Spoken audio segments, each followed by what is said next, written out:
Hello everyone, and welcome back to another video from our channel, Legend Death Data. In this video, we'll be highlighting American celebrities who have passed away today and in the last few days, along with other notable figures from around the world. Before we proceed, we kindly ask you to show your love and support by giving this video a like. It means a lot to us. Thank you. Robert Peabo Bryson, the Grammy-winning soul and R&B singer whose voice seemed made for slow dances, movie soundtracks, and quiet living rooms after dark, has died at 75.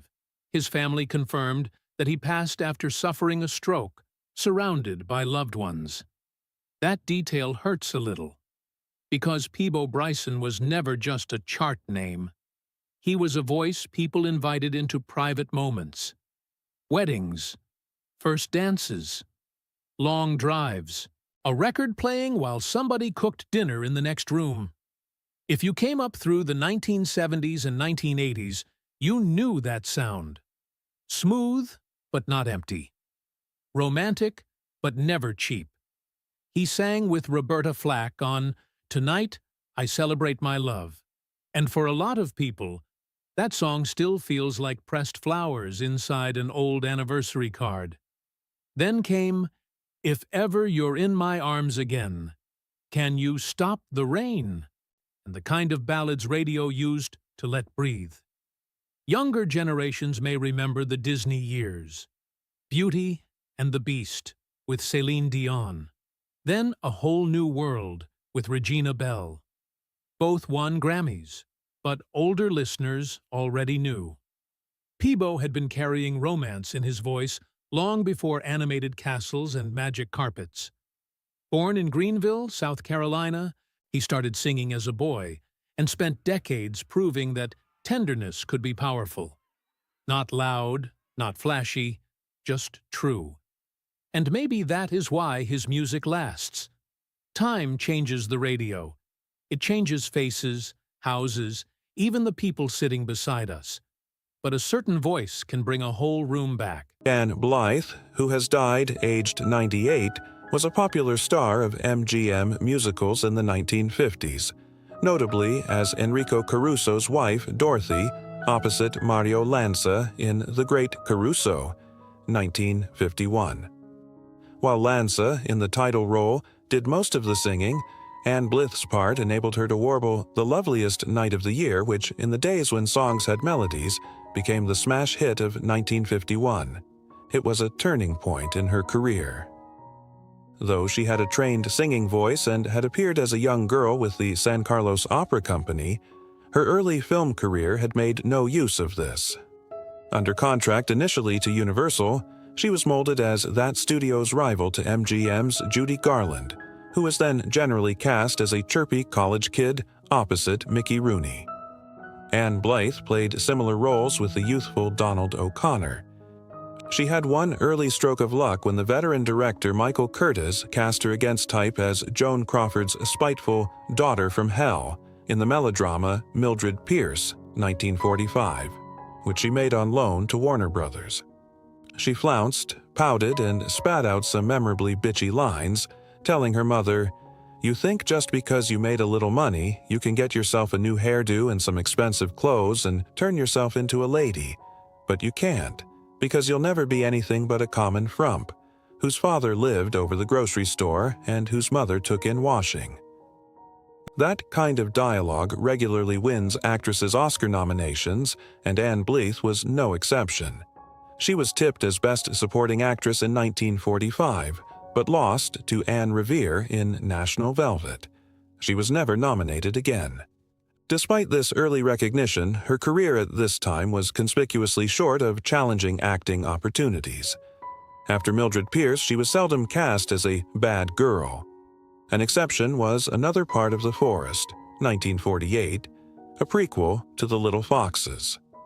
Ann Blythe was cast as the young Regina Giddens, the scheming Southern belle who had been played to perfection as a mature woman by Bette Davis in The Little Foxes.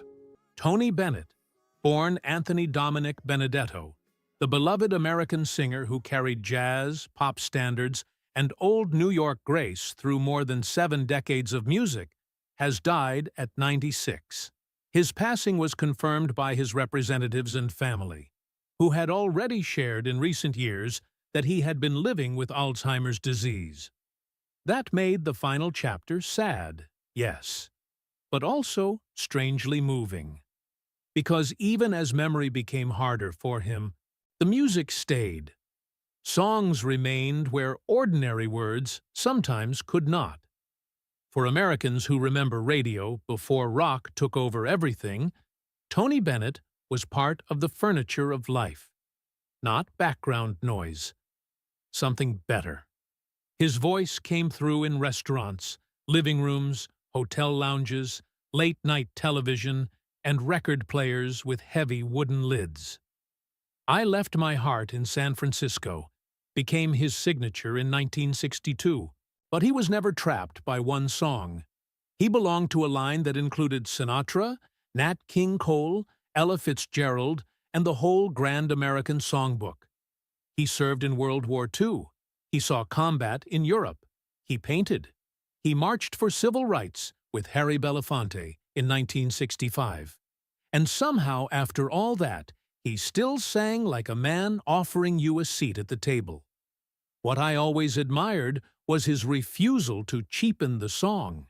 Tony Bennett respected melody. He respected lyrics. He respected the audience. A century nearly passed through him. Big bands, television, vinyl, CDs, streaming, and still, that voice. Warm, steady, unmistakably human.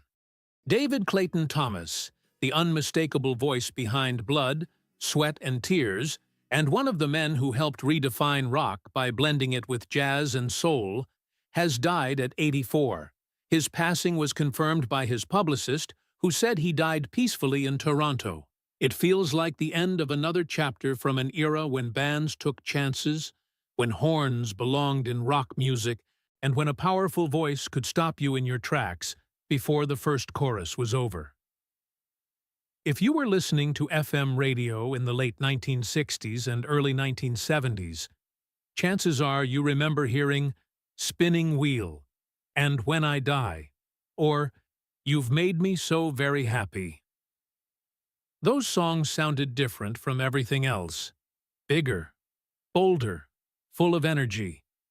Blood, Sweat, and Tears proved that jazz players and rock musicians could share the same stage, and somehow make it work. What many people never knew was how difficult his early life had been. Raised in Toronto after leaving England as a child, he spent part of his teenage years homeless and in reform schools. Music became the thing that pulled him out. Not overnight. Slowly. One club at a time, one performance after another. I always admired that grit. Success never seemed handed to him. He earned it with every note. The world keeps moving forward, and music keeps changing. But every generation has a handful of voices that instantly take you back to a certain time, a certain road trip, a certain summer. David Clayton Thomas leaves behind one of those voices, and that is something time can never replace. Joe Doring. Wrestling star Joe Doring has died at just 44 years old. It was announced Friday. Doring, who competed for several promotions including Total Nonstop Action Wrestling, battled brain cancer for more than a decade. He was first diagnosed with a brain tumor in 2016 and underwent surgery to have the mass removed. Unfortunately, the cancer returned in 2022, and he had another procedure. Doring was diagnosed with a third brain tumor late last year and entered hospice care earlier this month. Maple Leaf Pro Wrestling first shared the news of the loss, saying, at 9:13 a.m. today, June 26th, our brother Joe Doring passed away peacefully, surrounded by his family. Though his time on this earth lasted only 44 years, Joe packed 1,000 years' worth of living into every one of them. The statement continued. Joe is survived by his beloved wife, Lindsay, his family, and leaves behind countless friends and devoted fans around the world who will forever remember his strength, courage, and spirit. In addition to his TNA fame, Doering also had popularity in All Japan Pro Wrestling. He was a champion in both promotions. He entered the world of wrestling back in 2004 and had a brief stint in the WWE's Developmental Florida Championship Wrestling under the ring name Drake Brewer in 2010. David Clayton Thomas, the frontman of the brass-based band Blood, Sweat, and Tears, died on June 24th. He was 84. In 1968, Clayton Thomas joined the band, which won the Album of the Year Grammy for their self-titled 1968 album, which featured the hits You've Made Me So Very Happy, and When I Die, and Spinning Wheel. Though Clayton Thomas left the band in 1972, he returned years later and led the group's many iterations until 2004. He also wrote a memoir, aptly titled Blood, Sweat, and Tears, and released several albums throughout a fruitful solo career, with his most recent in 2019. People like me don't retire, Clayton Thomas, who heavily influenced the jazz rock genre, once said. This is what I was put here to do. Clive Davis, the legendary music executive who worked with Whitney Houston, Janis Joplin, Aerosmith, Bruce Springsteen, Santana, Pink Floyd, and Patti Smith, among many others, died on June 22nd at the age of 94. He shaped many music careers and genres throughout his decades-long presence in the industry. Davis won 4 Grammy Awards and was inducted into the Rock and Roll Hall of Fame in 2000 as a non-performer. I was thrust into it, he told CNN in 2013 about becoming Columbia Records president early in his career as a lawyer. Never knowing I had a natural ear and gift for music that, Davis continued, would become the passion of my life. The executive was also known for his annual pre-Grammy Gala, held the night before the Music Awards ceremony. James Burrows, one of the most important and prolific television directors in the history of the medium, died on June 19th at the age of 85. The 11-time Emmy winner helped to shape the look and feel of modern TV comedy, along the way amassing a staggeringly impressive array of credits. Burrows directed the pilot episodes of Taxi, Cheers, Friends, Frasier, Will and Grace, and The Big Bang Theory, as well as more than 1,000 TV episodes over his 5-decade career. In 1982, Burrows co-created Cheers, directing 237 of its 275 episodes. The following decade, he was key in the rise of NBC's powerhouse must-see TV lineup, helming 15 episodes of Friends, 32 episodes of Frasier, and all of Will and Grace's run, during which he would oversee Primetime's first same-sex kissing scene. In front of the camera, Burrows played a fictionalized version of himself on HBO's The Comeback 3 times in 2005, 2014, and in the most recent 2026 revival. The music world lost Country Joe McDonald, who has passed away at the age of 84. For many Americans, his voice will always be tied to a remarkable and turbulent chapter of history. During the late 1960s, when the nation was divided by war, protest, and social change, Country Joe became one of the most recognizable voices of a generation, questioning the world around them. His performances were never easy to ignore. Whether people agreed with him or not, they remembered him. That kind of impact is rare. Those who followed his career know there was more to him than the headlines and controversies. He remained deeply connected to music, storytelling, and the fans who continued showing up long after the counterculture era had faded. His passing feels like another reminder that the voices who helped define the 1960s are slowly becoming part of history themselves. Yet the conversations, memories, and songs they inspired continue to echo across the decades. The television world has lost Anne Shadeen, who has passed away at the age of 77. For many Americans, her name might not have been the first one that came to mind, but her face certainly was. Week after week during the late 1980s, millions of families welcomed her into their living rooms as Kate Tanner on ALF. It was one of those shows that seemed to be everywhere. Families gathered around the television. Kids laughed at the aliens' jokes. Parents rolled their eyes. And right in the middle of that chaos was Anne Shadeen, bringing warmth and patience to a role that felt surprisingly real. News of her passing was confirmed by those close to her, bringing sadness to fans who remember a very different era of television. Long before streaming services and endless channels, sitcoms like ALF became part of the weekly routine. They marked a specific moment in American life. A simpler one, many would say. Anne's performance helped make that world believable. She never needed to be the loudest person on screen. In many ways, that was her gift. What always stood out was how natural she seemed. No unnecessary drama. No need to steal a scene. She played a television mother the way many people remembered their own mothers. Steady, caring, and strong when things became complicated. Away from the spotlight, she lived much of her life with the same quiet dignity that fans saw on screen. And perhaps that's why her passing feels personal to so many. Not because she was constantly in the headlines, because she became part of a memory.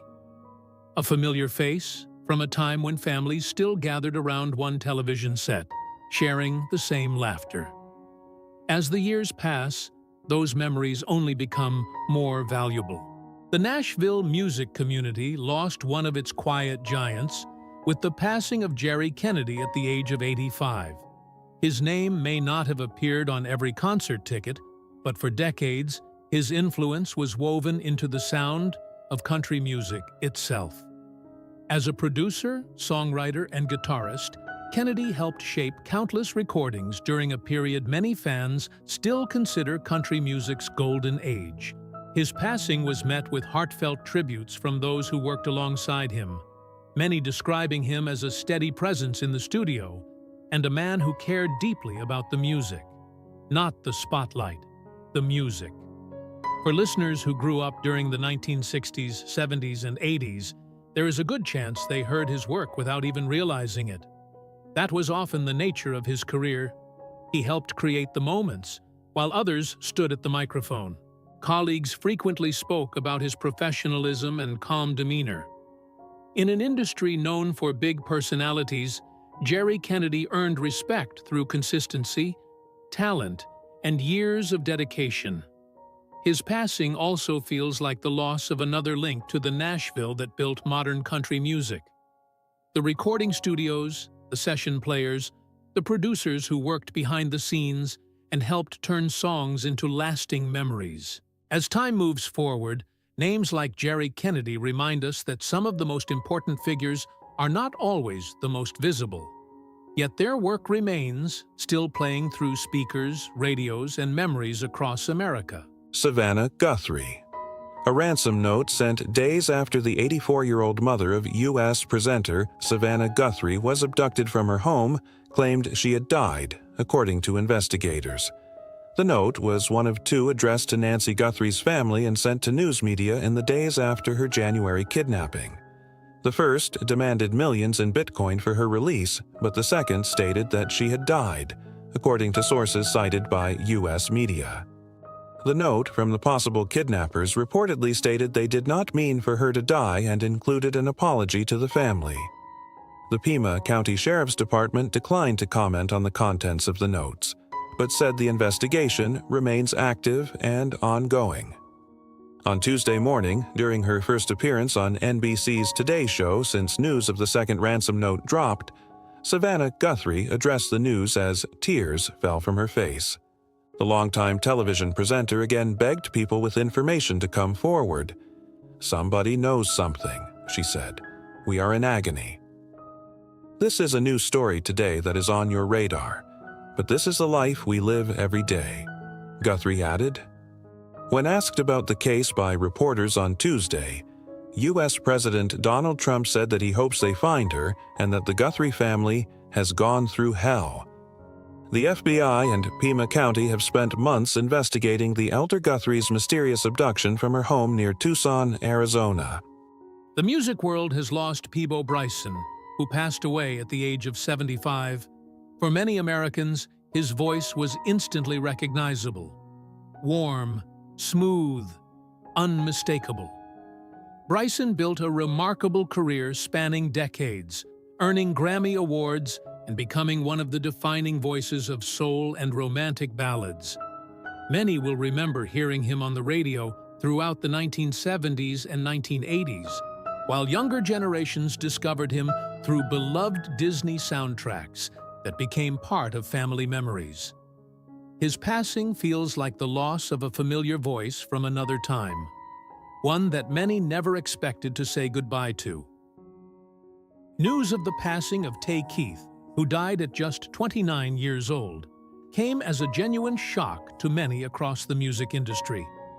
Born Britavious Lakeith Chambers in Memphis, he rose from a young producer with big ambitions to one of the most recognizable hitmakers of his generation. His family and representatives confirmed the heartbreaking news, prompting an outpouring of tributes from artists, collaborators, and fans. Though his career was far shorter than anyone expected, his impact was impossible to ignore. His productions helped define the sound of modern hip-hop during the late 2010s and early 2020s. Sometimes a life is measured less by years and more by the mark it leaves behind.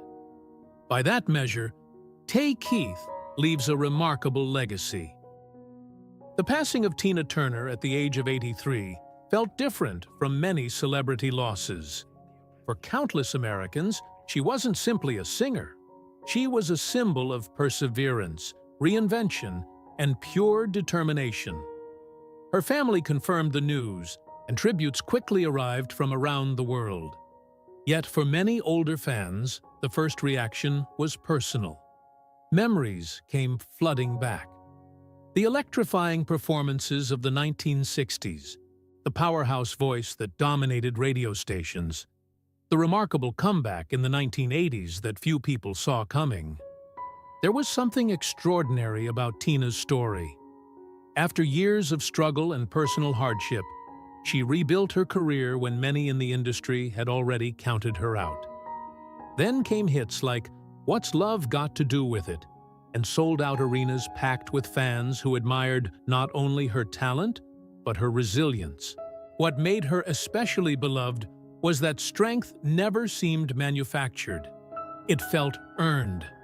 People saw someone who had endured difficult chapters and somehow emerged stronger. That resonated with an entire generation that faced its own challenges and setbacks. Away from the stage, friends often described her as thoughtful, private, and deeply appreciative of the life she eventually built. Fame never completely defined her. There was always a sense that she valued peace far more than attention. When someone like Tina Turner leaves us, it becomes impossible not to think about the passing of time. The records remain. The performances remain. The memories certainly remain. But the era she represented grows a little further away. And perhaps that is why her absence is still felt. Not because the music disappeared, but because she helped soundtrack so many lives that are now filled with decades of memories. The news of Denis Locorrière's passing has left many longtime music fans quietly shaken. Denis, who died at the age of 76, was best known as the unmistakable voice of Dr. Hook, a band that brought humor, heart, and a little mischief to radio stations across America. For many people, hearing his voice instantly brings back another time. A car ride with the windows down. A jukebox in a neighborhood bar. A summer evening when songs felt less polished and somehow more real. His family and those close to him confirmed the loss, and tributes soon began appearing from fans who had followed his music for decades. There was something different about Denis. He never sounded like he was trying too hard. The voice was warm, familiar, almost like a friend telling a story. And for millions who grew up with Dr. Hook on the radio, that connection never really faded. For many listeners, Todd Snider represented something that has become increasingly rare in modern music: authenticity. He never seemed interested in fitting neatly into a category or chasing whatever trend happened to be popular at the time. Instead, he built a career by telling stories the way he saw them, blending folk, rock, blues, country, and a touch of humor into something uniquely his own. Born in Portland in 1966, Snyder eventually found a home in Nashville, though he often felt more like an observer than a participant in the music industry's machinery. That outsider perspective became one of his greatest strengths. His songs were filled with everyday characters, unexpected wisdom, and the kind of honesty that cannot be manufactured. Many fans discovered him during the 1990s, when singer-songwriters still occupied a special place in American music. Others found him later through live performances, where his storytelling often became just as memorable as the songs themselves. A Todd Snyder concert rarely felt rehearsed. It felt like spending an evening with someone who had seen a little bit of everything and wasn't afraid to laugh about it. The news of his passing at 59 struck many people as deeply unfair. Not because he was the biggest star in Nashville. He wasn't. It hurt because he remained one of the few artists who seemed genuinely connected to ordinary life. His legacy lives on in those songs. The funny ones, the heartbreaking ones, the ones that made listeners smile before suddenly making them think. In a world full of polished performances, Todd Snyder reminded people that a good story, told honestly, still matters. For generations of country music fans, Bill Cody's voice was simply part of life. You could hear him on the radio during a morning drive, introducing an artist at the Grand Ole Opry, or sharing a story that made Nashville feel a little closer, no matter where you lived. His passing marks the end of a familiar presence that many listeners welcomed into their homes for years. Not a flashy celebrity, not someone who demanded attention, just a trusted voice that became woven into the daily routines of countless fans. What made Bill special was his genuine love for the music and the people behind it. He treated legends and newcomers with the same respect, and listeners could hear that sincerity every time he spoke.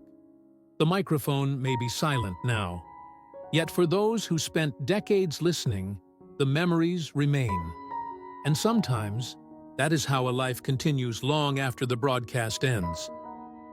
Long before country music became a global business, George Jones was already setting a standard that countless singers spent the rest of their careers trying to reach. Born in Texas during the Great Depression, he emerged in the 1950s with a voice that sounded unlike anyone else's. Raw, powerful, unmistakably human. For many fans, the first memories come from hearing songs like White Lightning, blasting from car radios or spinning on jukeboxes across small-town America. Those records helped make him a star, but they were only the beginning. Through the 1960s and 1970s, as country music evolved and Nashville changed, Jones remained one of its most respected voices. Then came what many still consider one of the greatest country recordings ever made. He Stopped Loving Her Today. Released in 1980, it arrived at a time when some believed his best years were behind him. Instead, the song became a defining moment, not only in his career but in the history of country music itself. Few performances captured heartbreak with such honesty. Fans admired the hits, of course, but they also recognized something deeper. George Jones sang as if he had lived every word. Joy, regret, loneliness, hope. It was all there in the voice. Many artists achieved commercial success during those decades. Very few earned the level of respect that Jones did from fellow musicians. Even among legends, his name was often spoken with a certain reverence. The kind that cannot be manufactured. The kind that comes only after a lifetime spent turning ordinary songs into something unforgettable. Oliver Tree.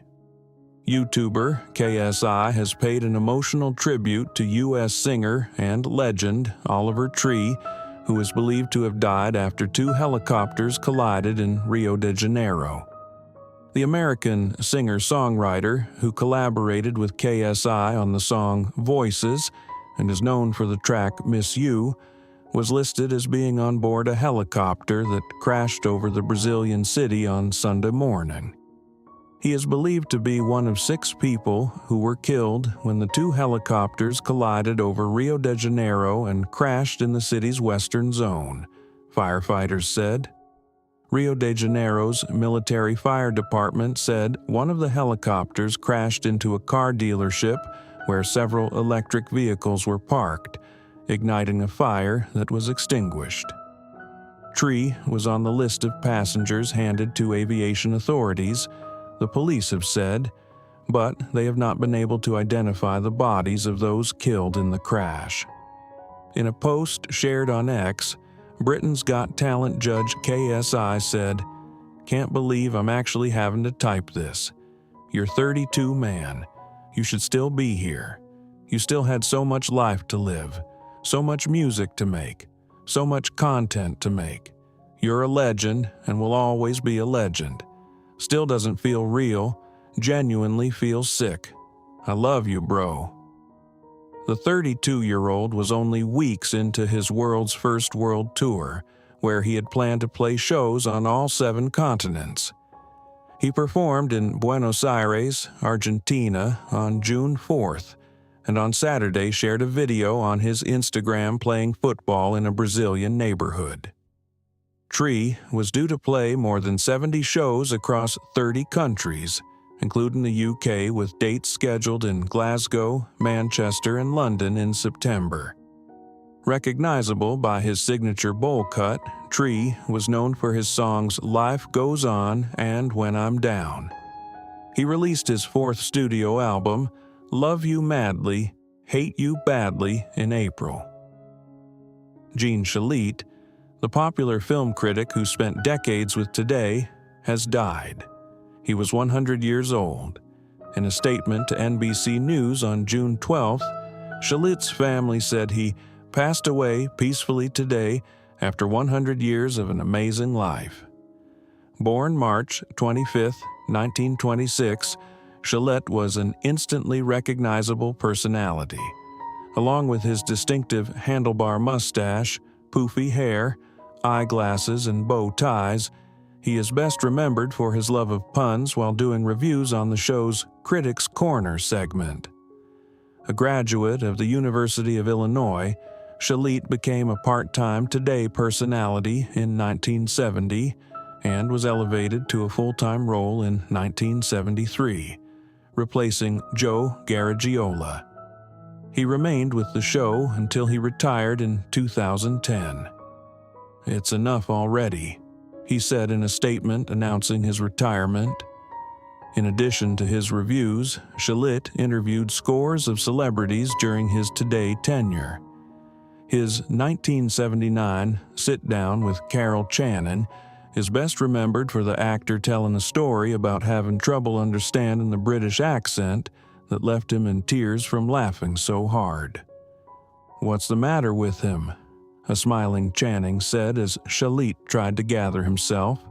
His movie reviews were often punctuated by his use of puns, which became his calling card. Shalit made regular appearances on classic game shows What's My Line and To Tell the Truth, and wrote for a wide range of newspapers and magazines, including the New York Times, Cosmopolitan, Glamour, and TV Guide. He also wrote and broadcast a daily piece called Man About Anything on NBC's radio network for over a decade. In addition, he authored the 1987 anthology Laughing Matters, a celebration of American humor. Anthony Head, the beautifully elegant guardian of fantasy television and a deeply cherished English actor and singer, has passed away at the age of 72. He was a true beacon of sophisticated warmth, a man whose gentle wisdom and commanding presence brought pure comfort into the hearts of audiences everywhere. His journey was a magnificent, decades-long story of artistic grace, rising to capture global screen stardom. He didn't just play characters. He poured a raw, fiercely dedicated soul into legendary television masterpieces like Buffy the Vampire Slayer and Ted Lasso. Every watchful glance as the iconic Rupert Giles and every brilliantly sharp line drove millions to fall in love with his timeless talent.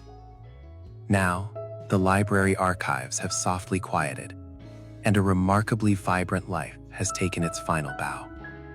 We lose a genuine giant of the stage and screen who lived to guide and inspire. The entertainment landscape feels deeply still without his radiant, comforting presence. Rest peacefully. Your extraordinary light shines in our memories forever. Jimmy Ray McBride has passed away at the age of 78, leaving behind a remarkable legacy in country music. He was never the loudest name in the room, not the artist standing center stage, yet millions of Americans spent decades listening to words that came from his pen. Born in Huntsville, Alabama, McBride became one of those rare songwriters who understood ordinary people: love, regret, family, hard work, the themes that defined much of country music's most memorable years. His career produced 5 #1 songs, 10 top 10 hits, and many more records that found their way onto radios across the country. When he was inducted into the Nashville Songwriters Hall of Fame in 2017, it felt like recognition long earned. There is something especially moving about the loss of a songwriter. The voice may belong to someone else, but the heart of the song often belongs to them. Jimmy Ray McBride's words will continue traveling long after his passing, carried by the music he helped create. The death of Kris Kristofferson at the age of 88 closed a chapter that felt deeply connected to the golden years of American music and storytelling. For many people, he was never just a country singer. He was a songwriter's songwriter, a poet with a rough voice, a man who seemed more interested in telling the truth than chasing fame.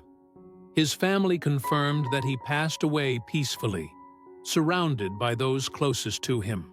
News of his passing brought a wave of memories for generations who grew up hearing his songs on country radio and seeing him on movie screens.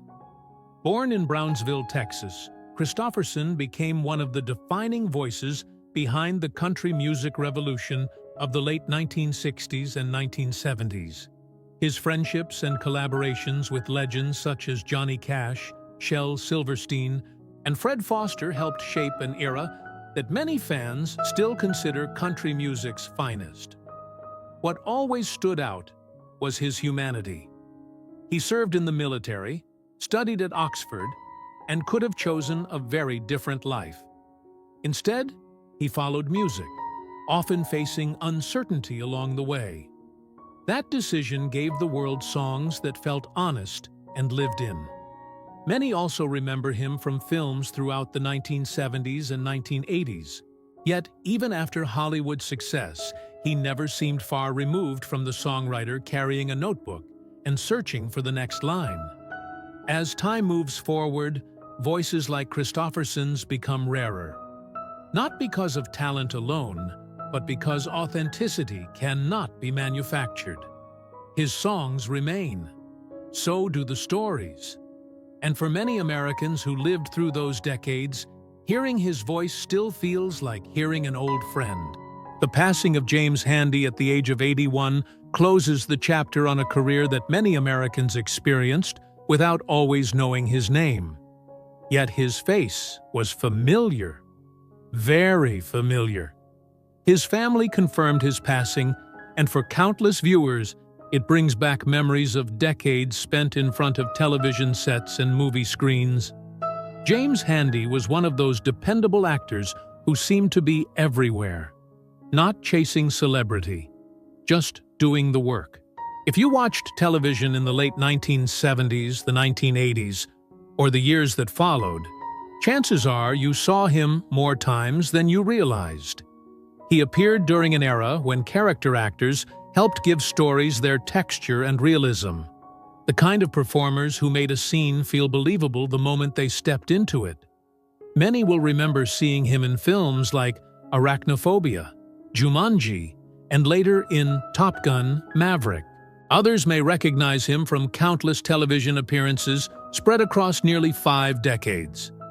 He became part of the background of American entertainment in the best possible way.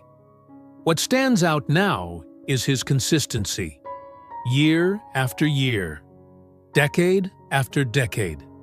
No scandals, no constant headlines. Just a craftsman showing up and delivering. As time moves forward, it's often these familiar faces that remind us how much life has changed.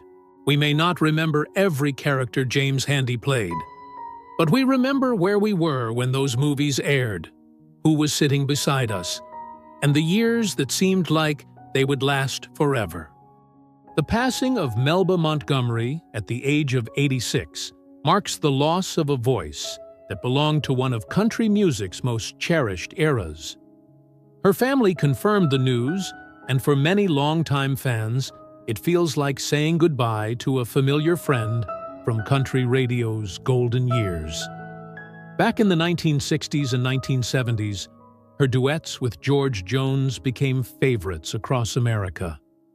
Those records played from jukeboxes, car radios, and living rooms at a time when country music was built on storytelling and heartbreak.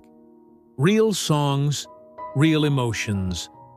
Many also remember the surprise success of No Charge in 1974, a song that touched parents across the country with its simple message about love and sacrifice. It was gentle, honest, unforgettable. Melba never seemed interested in chasing fame. She simply sang the truth. And sometimes, that's what lasts the longest. Long after the charts fade away, the voices that felt genuine continue to echo through the years. Stacey King. The basketball world is mourning the loss of Stacey King, the former Chicago Bulls big man and longtime broadcaster who has died at the age of 59. The Chicago Bulls announced King's passing Sunday, sending shockwaves through the NBA community. A cause of death was not mentioned. King spent 8 seasons in the league after being selected 6th overall in the 1989 NBA draft by the Bulls and quickly became part of one of basketball's greatest dynasties, helping the Bulls capture 3 straight NBA championships alongside Michael Jordan and Scottie Pippen during the franchise's legendary early 90s run.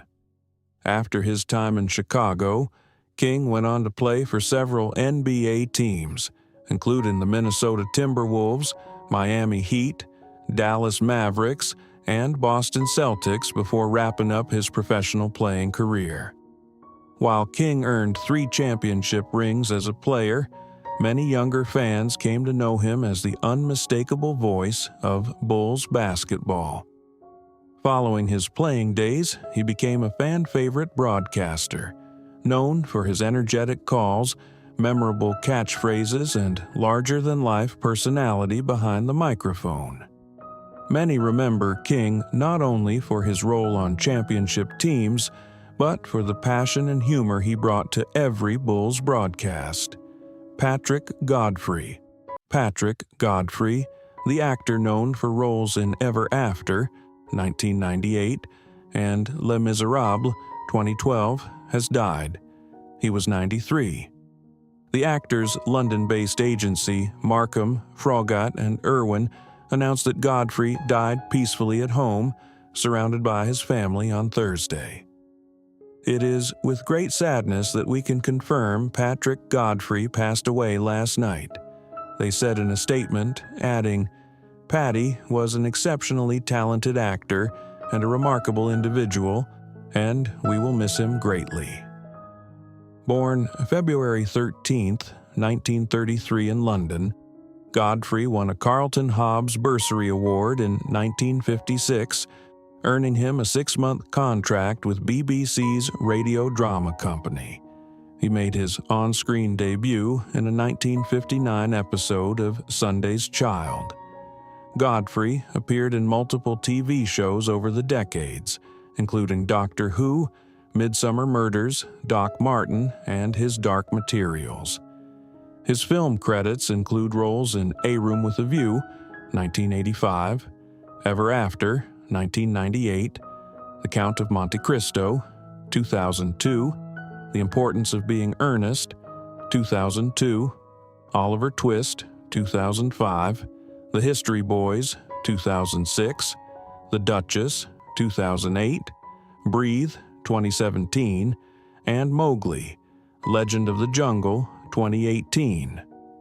Also, a stage actor, Godfrey starred in Broadway's The Life and Adventures of Nicholas Nickleby in 1981, followed by the West End's As You Like It in 2016, and Witness for the Prosecution in 2021.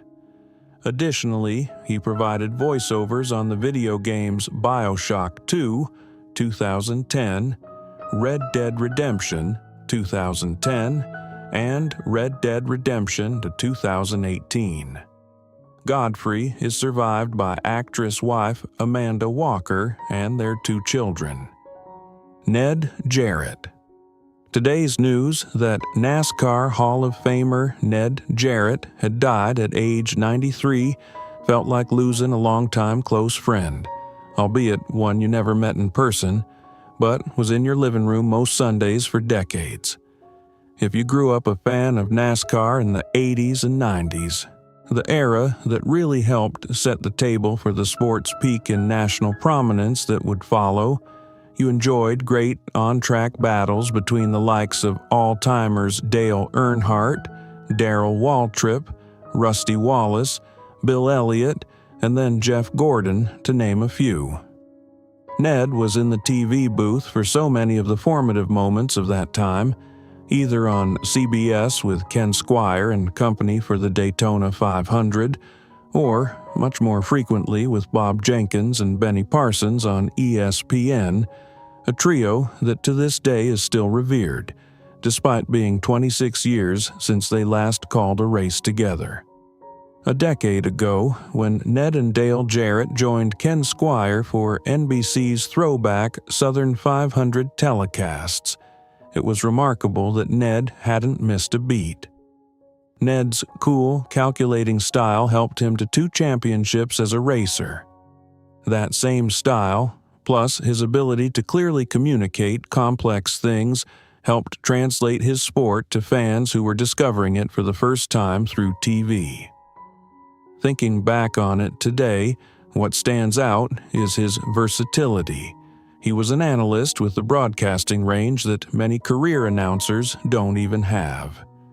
YouTuber Alex Simo. The Yu-Gi-Oh! Community is in mourning today. Alex Simo, one of the most beloved creators in the game's online world, has passed away at just 32 years old. And the tributes pouring in from fans and fellow creators make one thing very clear.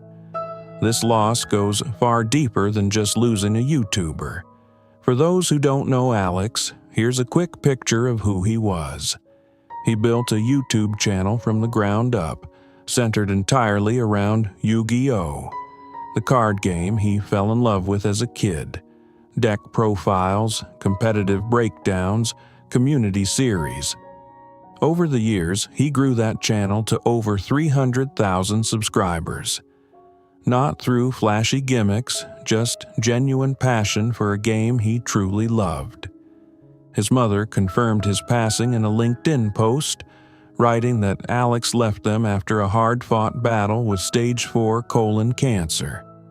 She described him as an incredibly successful creator who, and this part really stands out, took the card game he loved playing as a child and shared his passion and positivity with millions. That's not PR language. That's a mother describing her son, and it says everything. What makes Alex's story even more remarkable is how he handled his diagnosis. he was completely open with his audience about what he was going through. Back in March, he shared a post that honestly stopped a lot of people in their tracks. He wrote that doctors had told him he had only days to live, and his response was to fight.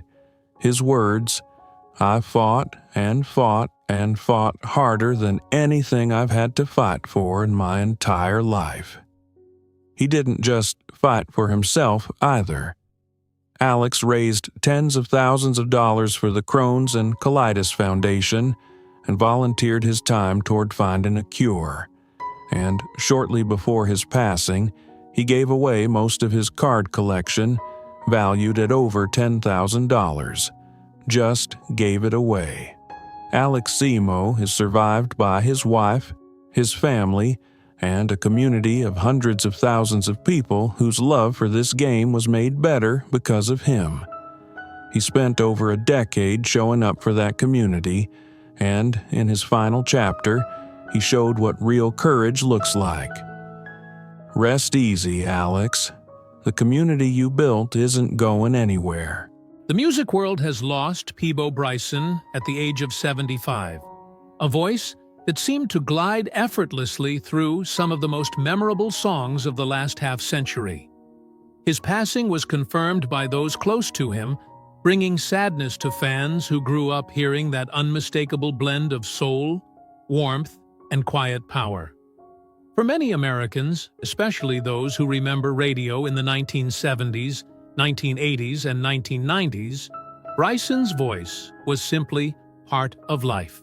It appeared during long drives, wedding dances, and family evenings around the television.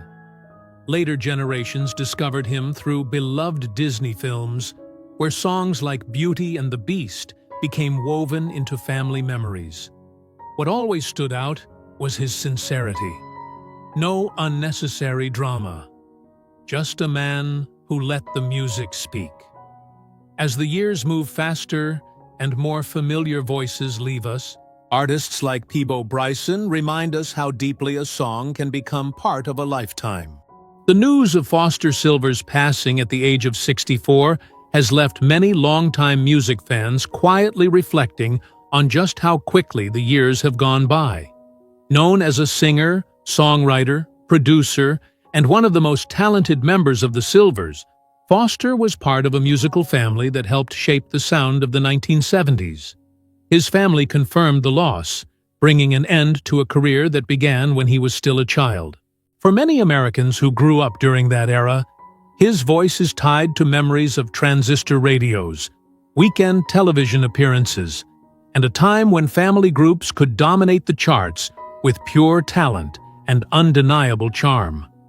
When Misdemeanor became a hit in 1973, Foster was only 11 years old. Think about that for a moment.